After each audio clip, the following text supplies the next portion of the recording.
you all for being here today, and let's make the most of this opportunity to achieve great things together. Mesdames et messieurs, en vos titres et qualités, l'honneur revient au CNRST d'abriter pendant ces 3 jours la première édition du Congrès euro-africain sur la valorisation des ressources génétiques microbiennes, RGM Euro-Africa.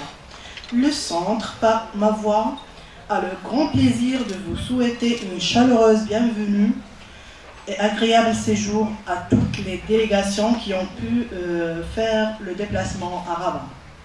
Distingués participants, permettez-moi de donner le feu vert de cet événement pour le début de ces travaux de ce congrès avec le mot de Madame la directrice du CNRST, professeure Jamila Alami.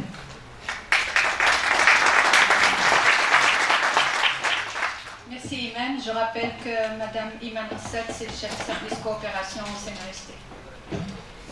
Monsieur le chef de département adjoint microbiologie et hygiène alimentaire à l'INRAE, Madame la représentante de l'Institut Pasteur France, Madame la représentante du ministère de la Transition énergétique et du développement durable, Madame Jay, Monsieur le représentant du programme des Nations Unies pour le développement au Maroc. Bonjour. Merci madame. Chers partenaires, chers collègues, mesdames et messieurs en vos titres, grades et qualités, honorable assistance. Bienvenue au Maroc, bienvenue à Rabat et bienvenue au CNRST. Je suis honorée et ravie de m'adresser à vous à l'occasion de l'ouverture de la première édition du congrès euro-africain consacré à la valorisation des ressources génétiques microbiennes.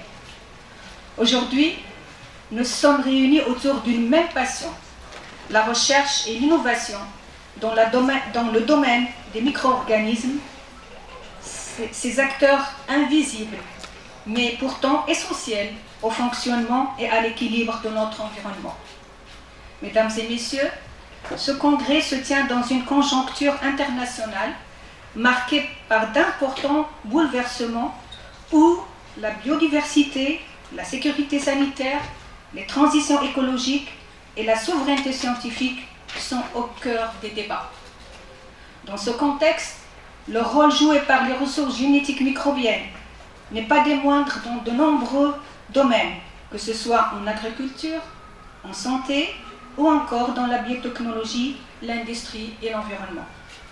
En effet, ces ressources représentent un trésor inestimable, non seulement pour la science et la technologie, mais également pour la santé humaine, la biodiversité et le développement durable. Elles constituent une importante source de diversité, d'innovation et de solutions durables face aux défis globaux actuels tels que les changements climatiques et les pandémies.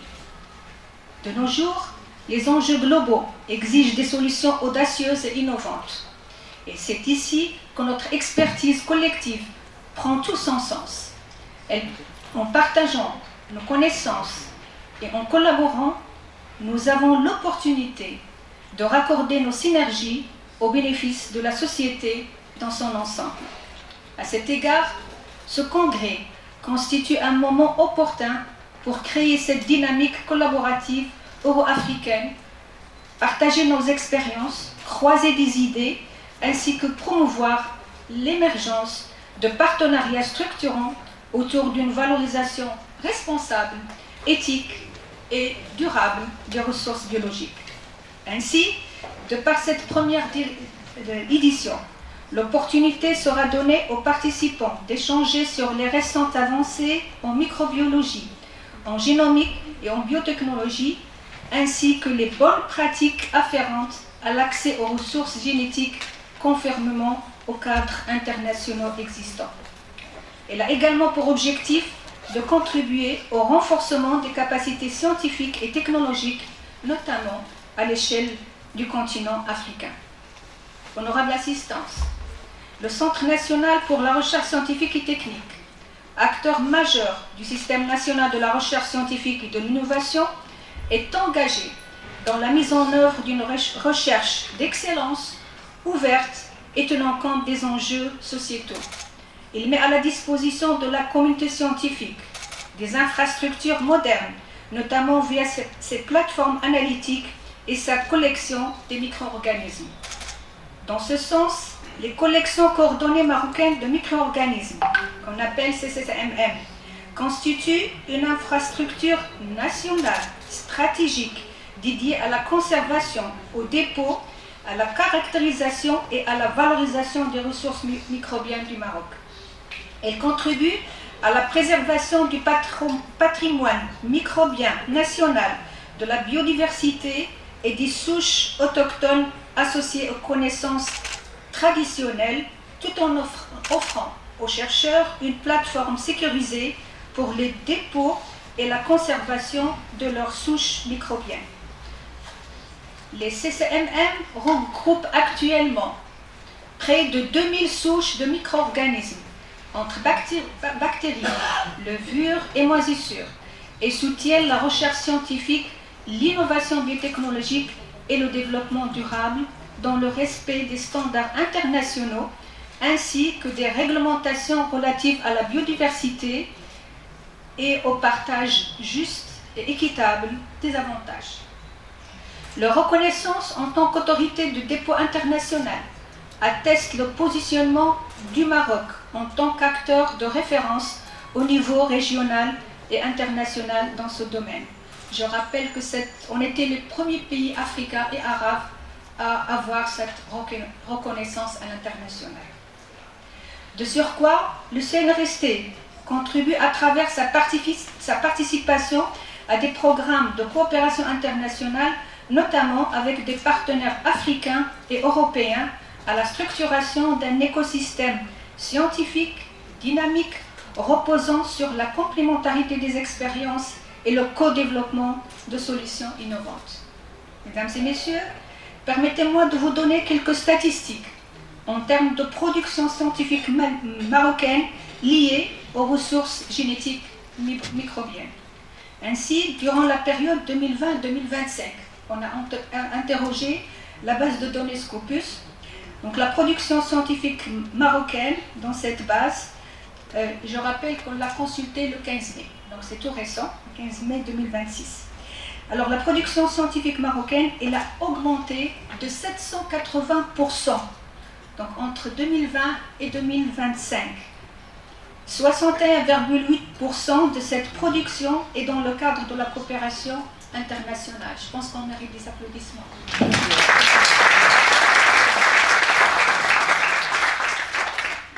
Alors dans le cadre de la coopération, la France se place en tête des pays avec lesquels le Maroc copublie, suivi de l'Arabie Saoudite, l'Espagne, la Chine, le Canada, l'Italie et l'Inde. Donc là, j'ai respecté l'ordre. En consultant la base de données Web of Science, et pour la même période, la production a augmenté de 86,66%, dont 66,67% dans le cadre de la coopération internationale. Toujours la France vient en tête, suivie du Canada, l'Italie, l'Arabie Saoudite, la Chine, les USA, l'Inde et l'Espagne. Du point de vue des brevets déposés, donc entre 2020 et 2025, donc on a consulté la base de données des brevets, PADSNAP, et donc on a seulement 3 brevets déposés pendant cette période. Et donc on a des efforts en fait pour déposer davantage de brevets. Et je pense que c'est le développement, pas seulement du dépôt, mais c'est le développement d'une culture de dépôt de brevets. C'est ça, donc il faut qu'on travaille sur ça. Alors, honorable assistance, au cours des travaux de ce congrès, nous aurons l'occasion d'écouter des experts de renommée, des chercheurs et des représentants de diverses institutions. Les sessions scientifiques, les tables rondes et le moment interactif offriront un cadre propice au dialogue, à la réflexion et à l'émergence de nouvelles coopérations. Je vous invite donc à tirer pleinement parti de ce premier congrès euro-africain, dont l'organisation affirme notre volonté de faire de la coopération scientifique nationale et internationale un véritable atout pour bâtir un avenir où les ressources génétiques microbiennes soient pleinement valorisées et intégrée dans les solutions innovantes et durables. Mesdames et messieurs, avant de conclure, je tiens à remercier l'ensemble des partenaires nationaux et internationaux, donc l'Institut national de la recherche pour l'agriculture, l'alimentation et l'environnement, INRAE, l'Institut Pasteur de Paris et au niveau national, le ministère de la Transition énergétique et du développement durable, le Programme des Nations Unies pour le développement Maroc et nos sponsors, l'initiative TST-SARA, pour renforcer et transformer le système alimentaire ou l'agriculture par la recherche en partenariat avec l'Afrique. Alors, l'ISAFER Professionnel Labo et la Société française de microbiologie. Je ne sais pas s'ils sont là. Non. Hein? À l'extérieur. Très bien. Et donc, je remercie aussi toutes les personnes ayant de près ou de loin contribué de par les efforts consentis à l'organisation de ce congrès. Mes remerciements vont de même aux intervenants et participants qui ont également rendu cet événement possible. Enfin, je suis persuadée que les différentes interventions des parties prenantes à cette rencontre apporteront une contribution positive à la réponse aux différents questionnements et à l'atteinte des objectifs tracés, et ce, à la mesure des enjeux. Je formule également le souhait que ce congrès, organisé pour la première fois, s'inscrive dans la durée et devienne un rendez-vous scientifique pérenne, appelé à être organisé dans d'autres pays partenaires afin de renforcer davantage les échanges, la coopération et le rayonnement à l'international dans ce domaine.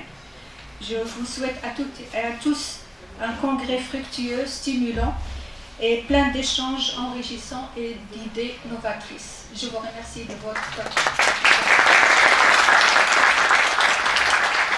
Merci Madame la directrice pour le mot d'ouverture.